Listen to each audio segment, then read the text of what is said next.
What is the role of sex in consciousness? How should it be approached as a way to be more awake? Are lust and casual sex a detriment to consciousness? Are they always detrimental?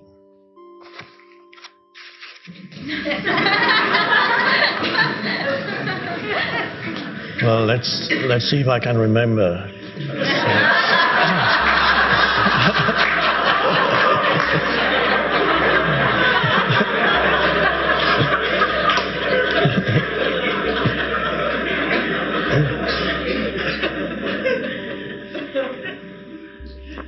Now, sex, of course, is a wonderful thing. We could call it an addiction that nature has built into the human so that they continue to survive as a species, because if that addiction were not built in, that causes pleasure, if that were not built into the human body, who would engage in that absurd act?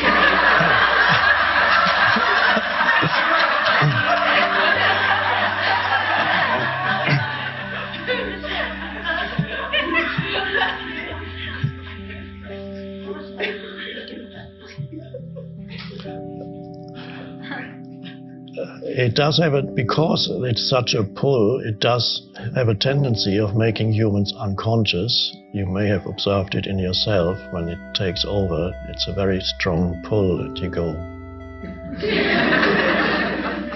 Or you may go into your mind. So it's either out there, or you go.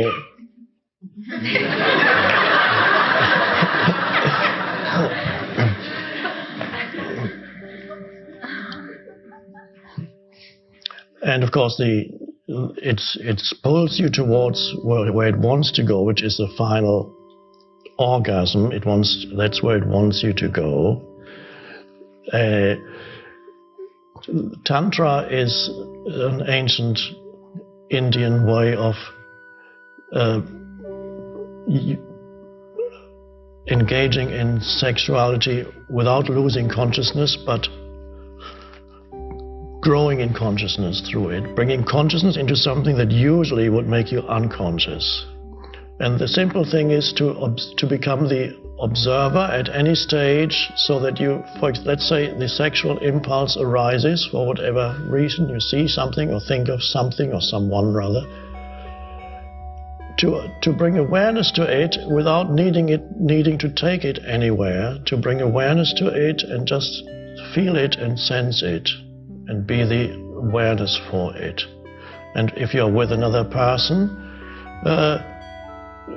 not necessarily engage in the full act of sexuality, but even if it's just a touching, to be aware with that, bring awareness to that, to the sense perceptions, so that awareness arises even as the impulse is there.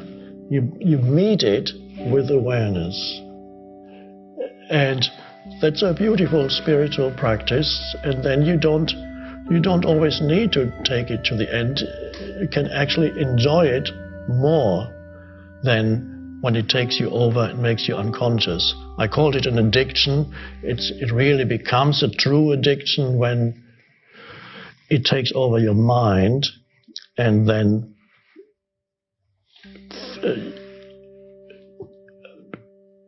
you compulsively seek sexual partners, in which case it really pulls you towards more and more unconsciousness, and becomes it's one of the ways in which the mind seeks fulfillment and never finds it. And that's where the song implies, I can't get no satisfaction. And then you need the next fix. It can become a true addiction in the conventional sense, like a drug. It can become that. If there's a sexual impulse, let's say you look at a man or a woman and there's a slight sexual impulse, you can just be with that. And that's the beginning of Tantra. Don't need to go anywhere, or don't need to go up to that person and say whatever your pickup line is. But just be allowed to watch the beauty of it, the male form, the female form, and be aware. And at any stage, bring awareness to it. This applies to anything that tends to make you unconscious, any strong urge. If you, like, let's say, overeating, if that is your urge, if you can bring awareness to the impulse of wanting to eat before acting on it, that is Tantra too.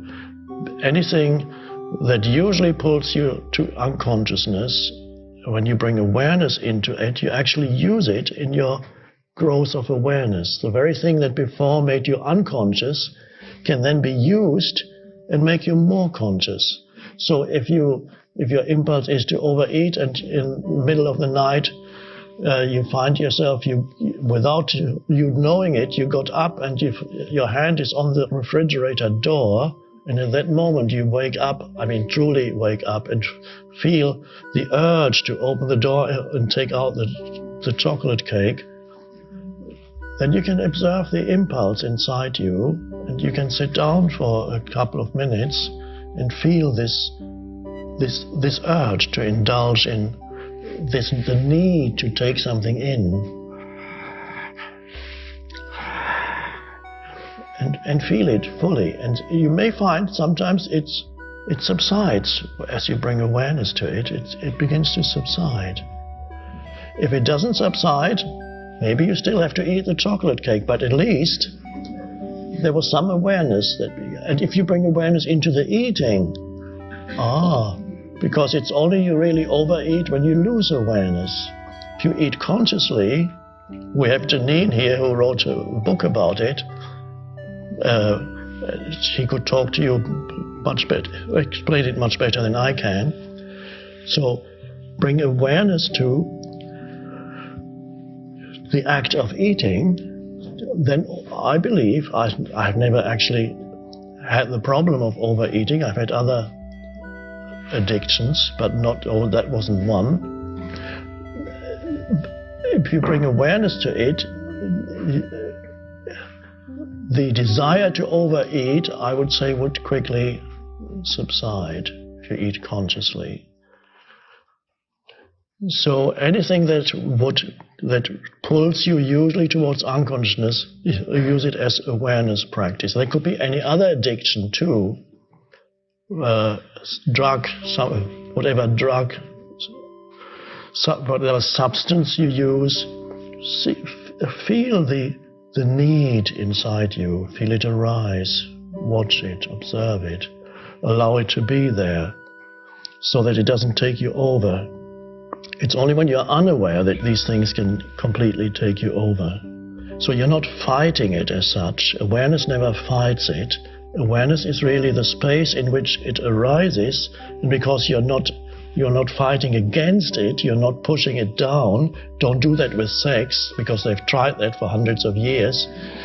Ascetics, religious practices, pushing it down, it makes it far worse, because then it seeks channels that are actually quite destructive. Because sexuality is such an enormous urge, you can't push it down. Rather than pushing it down, it would be preferable to have a different sexual partner every night. It's probably preferable to pushing it down.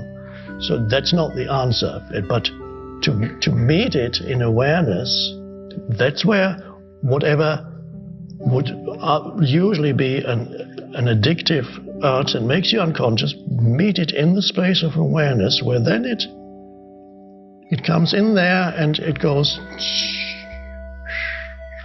and maybe another wave comes, and in that spaciousness that you are, it comes in and it's like a dark cloud. It comes into the space of the blue expanse, and then it goes, and then another one comes. So whatever the impulse is, awareness is the answer, not fighting against it. And of course,